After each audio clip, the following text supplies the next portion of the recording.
সমন্বয়ক কুত্তার বাচ্চা কয়েকটা এখনো লেকচার মারায়। সোরের মতো চেহারা বুঝছো? এটা আমার কপালের মধ্যে দাগ আছে বেশি। হাসনাত আব্দুল্লাহ একটা আছে। ওইটারে বহুত মারছে, জীবনে বহুত মাইর খেয়েছে। চোর ডাকাইত, চুরি ডাকাতি করতে যাই, ধরা খাইতে। এই শালার পুতে নাকি বলে, আরেকটা আছে কি সার্জিস।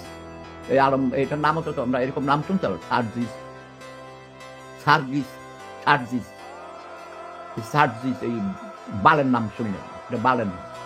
চেহারা দেখলে চোরের মতো দেখা যায়, গলা ভাঙা ব্যা ব্যা ব্যা করে। এটারে ধরে তোমরা লাইটটা চলে যেতে দাঁত কামড়াইতে কামড়াইতে এটা দাঁত ফালাই দিলা, ওকে? জঘন্য ক্রিমিনাল, মৃত্যুক দোকান। মাহফুজ আলম, এই নোয়াখাইডা খাটার ছোট রূপ। জাতির পিতার ছবি নামাইছে হারামজাদা। উপদেশটা হয়েছে কুত্তার বাচ্চা। তার ৩ মাস আগে যখন তোর বাবারা শপথ গ্রহণ করছিল ডক্টর ইউনূস সহ, কই ডক্টর ইউনূস তো বলে নাই? ইউনূস নিজে করে না, অন্যদেরকে দিয়ে করায়। চোরের থান নাই, আসল চোর, বুঝছো? ডক্টর ইউনূস সাহেব বেশি বেড়ে গেছেন, তাই না? Nobel prize